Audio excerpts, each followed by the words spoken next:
हो, लंबे टाइम के बाद एक दूसरे से मुलाकात है। अभी बात करते हैं, मैं फिलहाल प्रयागराज और अयोध्या दोनों जगह गया था। अयोध्या के अंदर आप सभी साथियों को बता देता हूं, अयोध्या के अंदर जो भी साथी जाओ है उसको भाई सबसे पहले तो वहां जाकर चक्कर काटने से, परेशान होने से, अगर आप सीधे डायरेक्ट अयोध्या चले गए ना तो कम से कम 3-4 घंटे मंदिर के चारों तरफ से गोल गोल घूमते रहोगे बिना नॉलेज के। हर जगह पुलिस प्रशासन के नाके हैं, पुलिस प्रशासन की मजबूरी है माहौल को बनाए रखना।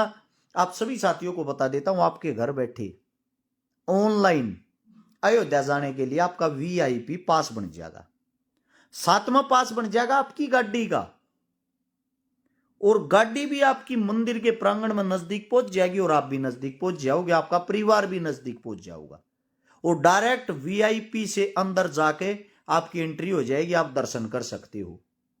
उसके बाद बात आती प्रयागराज की। प्रयागराज के अंदर टीवी चैनलों ने दिखाया भी नहीं था, शायद मौतें एक भी नहीं दिखाई थी। तब तक मैंने वीडियो डाल के ये बोल दिया था कि लगभग 85 आदमी हमारी आंखों के सामने घायल हो रहे थे, तकरीबन मृत अवस्था में थे। तकरीबन 50 से ज्यादा एम्बुलेंसें हमारी आंखों के सामने आई थी।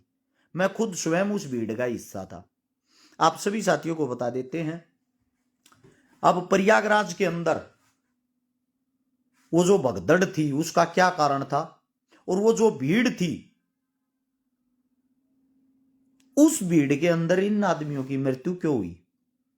देखो, सरकार जो होती है, सरकार की जो नाकामियां होती हैं या सरकार के से हम सवाल जवाब करते हैं, वो हमारा ठीक है, सब कुछ वो हमारा हक बनता, दायित्व तो बनता है, लेकिन किसी छोटी बात पे भी सरकार को दोषी ठहरा दिया, उसका कोई मैटर नहीं होता, उसका रीजन होता है।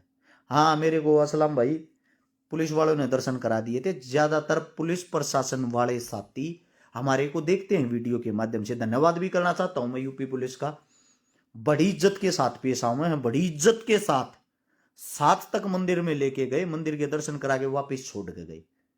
मैं धन्यवाद करना चाहता हूं पुलिस प्रशासन का। ज्यादातर मेरे साथी भाई थे बागपत के, मेरठ के, शामली के, मुजफ्फरनगर के, ईस्ट साइड के थे, तो ज्यादातर जानते थे उसमें, और हरियाणा में कोई ज्यादा फर्क नहीं है। अब बात आती है प्रयागराज में भगदड़ क्यों मची।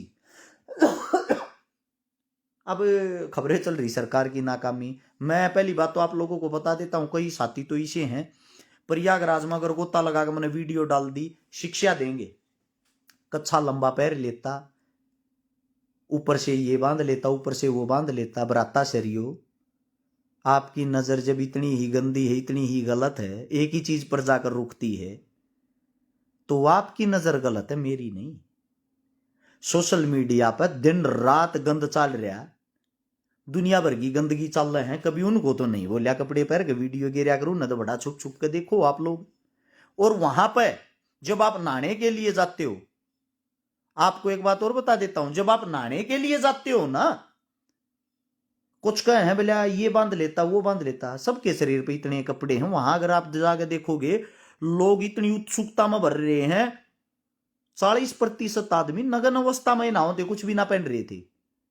सोच हो जाती है अपनी, मां गंगा की तरफ आप जा रहे हो, गंगा के अंदर गोता लगा रहे हो, जितने कम कपड़े उतना अच्छा है। तो आप अपनी सोच है भाई, उस परवर्त वो आपकी मानसिकता सेट हो रही है कि आप एक ही जगह जाकर रुकते हो। आप लोगों को देखनी कमी, कमी से अलग कुछ दिखता नहीं। अब बात आती है अगली बात क्या है, भगदड़ क्यों हुई, भगदड़ का कारण क्या था। करोड़ों आदमियों की वास्तविकता में भीड़ थी, और वो जो भीड़ है, भीड़ में आपको बता देता हूं, अगर आप जाते हो तो 10 किलोमीटर लंबा आपको पैदल चलना पड़ेगा, 100% चलना पड़ेगा। आन जान में 10 किलोमीटर की भीड़ तो आपने फेस करनी ही पड़ेगी। वह भीड़ जब एक जगह जाकर इकट्ठी होगी, हम संगम घाट पे थे, जहां जिसको त्रिवेणी बोलते हैं, गंगा जमुना सरस्वती जहां मिलती है। एक नदी तो विलुप्त हो चुकी है, आप लोगों को पता ही होगा, सरस्वती, यमुना और गंगा ही मिल रही है। वहां जो मिलती है वहां पर स्नान करना था। अब घोषणा ये हो रखी थी कि स्नान का जो टाइम हो 4 बजे का है, मौनी अमावस्या 4 बजे का टाइम सबके लिए परफेक्ट रहेगा। ये पत्रकार, वीडियो वाले, ज्योतिषी, पंडित जितने मतलब इनमें बैठे हैं तो उन सब ने एक टाइम बता दिया कि सबसे बेस्ट टाइम 4 बजे का है। लोगों ने वह चीज फॉलो कर ली। वह चीज फॉलो करते हुए जो घाट था 2 दिन पहले ही यहां के यमुना ये नदी बह रही अपनी गंगा, इसके पास में ये चद्दर उड़ के उड़े लौट गई दुनिया। जो उड़ल लौटे थे पीछे तो जो आदमिया का दबाव वो हद से ज्यादा हो गया। और जब वो आदमिया का दबाव हद से ज्यादा हुआ ना, हद से ज्यादा होने के कारण धक्का मुक्की हुई। उस धक्का मुक्की में जो लोटे हुए आदमी थे ना, उस लोटे हुए आदमिया के ऊपर तो आदमी, भीड़ जो है भीड़ का कोई रूप नहीं होता, उनके ऊपर तो कूदते रहे जिसमें उस भगदड़ में लेटे हुए आदमियों के कारण जो ऊपर गजा था वे और उनके ऊपर गिरते चले गए। इसके कारण लगभग 85 आदमी वहां पर घायल हुए थे। ठीक है। अच्छा, उससे अगली बात यह होती है, कुछ मेरे साथी, आप सभी साथियों को बता देता हूं, उनके विचार एक अलग अलग प्रवृत्ति के हुए हैं, इसीलिए कह रहे हूं इस वीडियो ने पूरा देखियो, क्योंकि ऐसी ली बात तो लास्ट में बताऊंगा ना। और आप सभी को बता देता हूं, एक बार वीडियो को शेयर भी करना, थोड़ा कुछ चीजें आप लोगों को बताता हूं। मेरे कुछ भाई से हैं अंधभगत बन गया के बीजेपी ज्वाइन कर ली के, हर बात का जवाब दूंगा, ऐसी बात नहीं है कि जवाब ना दूं, क्योंकि जिनको मिर्ची लगनी है उनको लगने दो, हम अपनी जो बातें हैं वो रखेंगे। तो अब बात यह आती है आपको अगर महाकुंभ में जाना है और भीड़ में भी ना बढ़ना पड़े, ऐसा कोई रास्ता है? बिल्कुल है। अगर आपको महाकुंभ में नहाने जाना है, भीड़ में नहीं बढ़ना है, भीड़ का हिस्सा ही नहीं बनना है, आप एक मेरे साथ कीड नाम की जगह है, सीधा वहां जाए, कीड, वहां जाकर अपनी गाड़ी पार्किंग में लगा दें, वहीं होटल में जगह ले ले, सस्ते कमरे मिल लेंगे, सस्ती जगह मिल जाएगी। वहां से किश्ती के रास्ते से, नदी के अंदर से, बोट के रास्ते तक सीधा पहुंच जाओ संगम घाट। आपको कहीं भी कोई भी भीड़ फेस नहीं करनी पड़ेगी, कोई भी भीड़ नहीं करनी, भीड़ का हिस्सा नहीं बनना पड़ेगा। दूसरी बात अब यह आती है, जो मेरे भाई ने कहने लग रही है बीजेपी में चला गया, फलाना चला गया, थारी सोच छोटी है, मेरी नहीं। मेरी पोस्ट पुरानी तो पुरानी चेक कर लियो। एक मैंने फोटो घेरा था, अभी वीडियो घेरी थी कुछ टाइम पहले हरिद्वार में नहाते हुए। एक दो मेरे मूर्ख भाई ने कमेंट कर रहा कि जय चुनाव तक पहले इस नदी में नहा लेता, हरिद्वार नहा लेता, अर्थ जीतता ना जाता। उस मूर्ख आदमी ने यह भी नहीं पता, चुनाव लड़ने से पहले ही जब वहां के साधु संता ने मृत आशीर्वाद दिया था, वह वीडियो उस टाइम की थी, चुनाव तो पहले ही नहाने जा रहा था उड़े। अब आती है बात ये, अगर मैं अयोध्या चला गया तो मैं फर्जी हो गया, मैं अगर प्रयागराज चला गया तो मैं फर्जी हो गया। आप सभी साथियों को बता देता हूं, मैं कल भी एक इंसान था, आज भी एक इंसान हूं। हर गुरुद्वारे में मैं गया हूं माथा टेकने, हर मस्जिद में मैं गया हूं, कहीं भी कोई भी हो, हर मंदिर में मैं गया हूं। जो बचे हुए हैं उन मंदिरों में या मस्जिदों में या गुरुद्वारों में पूजनीय स्थल कोई भी हो, मैं जरूर जाता हूं। ना तो मैं भगवान तक मैं मांगन जाया करूं, ना मैं थारे की तरिया उड़ जाके और कोई जोत लगाने का या इस प्रकार का। मैं जाता हूं सिर्फ और सिर्फ, जहां भी जाता हूं शीश झुकाने, और मेरे तो जिंदगी में कोई गलती ना हो जाए, वो मंदिर में जाऊं या मस्जिद में जाऊं या गुरुद्वारे में, सब जगह। दूसरी चीज ये देखने के लिए जाते हैं जो चीजें हो रही हैं वो वास्तविकता में वैसे ही हैं या उनके बारे में अफवाह फैलाई जा रही है। जैसे कि अयोध्या का जो राम मंदिर है उसका उद्घाटन लगभग 1 साल पहले हुआ था। मैंने वहां जाकर देखा तो हाल फिलहाल उड़ा चढ़ाई लाग रही, तो 30% भी नहीं बन लिया। उस पर कितना रुपया खर्च कराया जा रहा है, कितनी बड़ी उसकी जमीन है, क्या क्या कार्रवाई किस प्रकार की होती है, लोगों के अंदर किस प्रकार की भक्ति है, लोग वास्तविकता में भगत जा हैं, किस टाइप के जा हैं। जो आज का जीवन है, जो आज की जिंदगी है, वह किस तरह चल रही है, किस तरह नहीं चल रही, उन्हीं चीजों से हमारे को सीखने को मिलता। मैं वे चीजें देखने जाता हूं। कोई भाई ये मजाक मतलब हर चीज को वो ले हैं, ऐसा कोई मंदिर नहीं होगा जिसमें मैं नहीं गया हूं। सोशल मीडिया तो बहुत बाद में आई है, पहले तो एक मेरा भाई कहने लग रहा नीचे शेखावत साहब तू तो मुल्ला है। बिल्कुल हूं भाई, बता मुल्ले आदमी नहीं होते है भाई। शेखावत साहब वो आदमी नहीं होते क्या? उनके अंदर जमीर नहीं होता। सबसे बड़ी दुख की बात, अगर प्रयागराज चले जाते मां गंगा में नहाते हैं, मूर्ख कौन बोल रहा है हमारे को? वे आदमी बोल रहे हैं गिने चुने। किसी मुसलमान को आपत्ति नहीं है भाई, उनको क्यों होगी और किसी को क्यों होगी? हमारे अपनों को आपत्ति होगी। ऐसा है, आप सभी साथियों को बता देता हूं, मैं हर धर्म का सम्मान करता हूं, हर धर्म के लोगों का सम्मान करता हूं। मेरे लिए सभी एक समान है। कोई भी जाति गलत नहीं होती, कोई भी धर्म गलत नहीं होता। हर जाति हर धर्म के अंदर गलत प्रकार के व्यक्तित्व वाले व्यक्ति आपको जरूर मिल जाएंगे, ठीक है? तो उनका हमारे पास कोई समाधान नहीं होता। ये बातें आप लोगों को इसलिए बताई है, अब सरकार ने जो दिखाया गया बोला सरकार की नाकामी, सरकार का फलाना, सरकार का धकड़ा, इसमें सरकार की कोई नाकामी नहीं थी। हमारे खुद के आदमिया के 1% भी उनके अंदर पेशेंस नहीं है। सबको ये रहे सब तो पहले मन्ना लाना नाना है, जितना जो भी क्रेडिट इसका मन्ना लूटना है। तो इस चक्कर में एक दूसरे को वो उस्तागर वो उस्तागर अपनी भीड़ अपने आप आपस में टकरा के अपने आप भगदड़ माच रही है। एक मेरा भाई भगवाधारी का गोवाना में चप्पल पड़ी हूं, नठा लीजिए। ये चप्पल ना पड़ी बेटे, 1 महीना के अंदर 15,000 वोट ले रखी हैं तेरे किसी नेता मंत्री ने ली हो, बताइए, ठीक है? और चप्पल तूने कहा ना चप्पल पड़ी है, चप्पला है लुड़े बैठा हूं गोवाना में। 25 से था 29 भी आता होगा, उसमें दिखाऊंगे। खूब प्यार प्रेम दिया लोग ना भाई।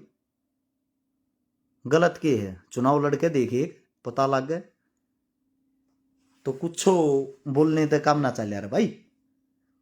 और आप सभी साथियों को एक बात और बता देता हूं, बहुत सारे साथी उड़ किस मारे जा रहे हैं अपना टीवी चैनल चलानती, सोशल मीडिया चलानती, पेज चलानती। जितने उड़ साधु संत हैं उनकी गैल जहां फोटो खिंचवावे है, अच्छी बात है भाई, खिंचवाओ। लेकिन साधु संत ज्यादातर अपनी भक्ति में लीन रहते हैं, उनको आप लोगों से हमारे से कोई लेना देना नहीं होता, कोई भी लेना देना नहीं होता। भाई लिखना लग रहा है IIT वाले बाबा तो मिल लिया, उससे मिल लिया। भाई साहब मैं जहां जो भी साधु संत, मौलवी या कोई भी विद्वान आदमी, कोई भी जिसका मुझे पता है विद्वान है, मैं दूर से ही हाथ जोड़ लिया रू पहले ही, क्योंकि वे हमारे से काफी उच्चतम दर्जे के होते हैं। लेकिन इसका मतलब ये नहीं है उनकी गए लगाए रोड वीडियो बना दी, उन नई चीजा तो कोई लेना देना नहीं। सोशल मीडिया पे आप हर आदमी का सम्मान करो, वो ही सम्मान है। विजेंद्र भाई जय भीम आपको भी। और आप लोगों को एक बात और भी बता देता हूं, जो बहुत सारे भाई हैं, वजन कम की दवाई बता दो भाई। दवाइयों के लिए नंबर है, आप लोगों को सही देसी भाषा में बता दूं, वजन बढ़ाने की, वजन घटाने की, गुप्त रोग की, पाइल्स की, शुगर की, बालों का झड़ना, बालों का गिरना, बाल कमजोर होना है, जोड़ों के दर्द की, हर चीज की अपनी आयुर्वेदिक दवाइयाँ होती, देसी दवाइयाँ होती। भस्म डलवानी हो, सवर्ण शक्ति भस्म, तो उनके लिए नंबर है भाई। उन दवाइयाँ वाले नंबर पर संपर्क करा करो, उसके लिए पूरी टीम, उसके लिए वैद्य हैं, हर चीज आपको मिलेगी। वो नंबर हमारा लिख लो दवाइयाँ वाला, ताकि आप डायरेक्ट संपर्क कर सको। 98 730 33 33 9। ऐसा है बिरजू राठौड़ भाई कह रहा है भाजपा सरकार पर पहली बार कटाक्ष नहीं किया। भाई साहब कटाक्ष की बात नहीं है, आप लोगों को बता देता हूं। बीजेपी जो सरकार है, हम कल भी और आज भी और आने वाला जो समय होगा उस टाइम भी उनसे सवाल जवाब करेंगे। वो हमारा हक है, वो हमारा दायित्व है, समझे? और वो जब तक करेंगे जब तक बीजेपी सरकार रहेगी। कल ना कांग्रेस आगी या कोई अन्य पार्टी आगी, जब भी हम सवाल जवाब करेंगे, हमारा हक है भाई। अगर हम ही सरकार से सवाल जवाब आम जनता ही करना बंद कर देगी तो कौन करेगा? लेकिन गलत को गलत और सही को सही कहना ही सही है।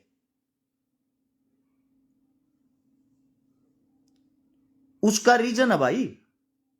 मैं कह दूं मनवा झूठी हवाना बनानी उड़ो खड़ा हो गए ना कह देता मैं वीडियो बना गए ये इतने आदमी मर गए भाई, सरकार ने मरवा दिए भाई, फलाना कर दिया भाई, धकड़ा कर दिया भाई। यातपने की बातें करने से क्या फायदा भाई? भीड़ खुद आपस में एक दूसरे मानसा को चलन लाग रही है। सरकार ने तो एक काम तो कराया था, मैंने बताई भी थी। 10 मिनट के अंदर एम्बुलेंस आ गई थी। इतनी भीड़ को पाड़ते हुए प्रशासन ने तुरंत रोड खाली करवा कर एम्बुलेंस मंगाकर ऑन द स्पॉट उसी टाइम जितने जो भी थे सभी की व्यवस्था करवा दी थी अस्पताल में ही। परमात्मा ने किसी के अंदर सांसें ना छोड़ी होगी, सांसें चली गई होगी तो उनमें उनकी गलती नहीं है। इसमें मैं सरकार की अच्छाई नहीं कर रहा, मैं सरकार का प्यादा हूं ना, तो मैं था ना मैं प्यादा किसी का कभी बनूंगा। अपना काम मेहनत करना, गलत को गलत कहना। अगर कल ना कोई पार्टी ज्वाइन कर ली ना, उसके बाद भी अपनी ही पार्टी के अंदर कोई कमियां होंगी तो उन कमियों को बताएंगे। इसीलिए हर चिकारा की पहचान है। बाकी आप लोगों ने जो प्यार प्रेम दिया, जो उम्मीद दी, उन सब का लोगों का धन्यवाद। और आने वाले समय में एक ही बात कहता हूं, वो बात ये है आप लोग आगे बीच में बने रहेंगे। मैं ठीक हो गया हूं, मेरे पेट में दिक्कत थी जिसके कारण मैंने ऑपरेशन कराना पड़ा था। और आप सभी साथियों ने जो प्यार प्रेम दिया है वो प्यार प्रेम आगे भी बढ़ाए रखियो। अपनी जो सोशल मीडिया है, हर्ष चिकारा पेज है, टीम हर्ष चिकारा है, इंस्टाग्राम आईडी है, सब चीज आप आगे तो फिर से एक्टिव रहेंगे। आप लोगों को जो प्यार मान सम्मान वो मेरे पे, मेरे परिवार पर हमेशा बना रहे। बाकी मिलते हैं जल्दी नए मुद्दा के साथ, नई बात के साथ और नई समाज सेवा के साथ। सभी साथियों का धन्यवाद। राम राम, जय हिंद, जय भगत, जय भीम।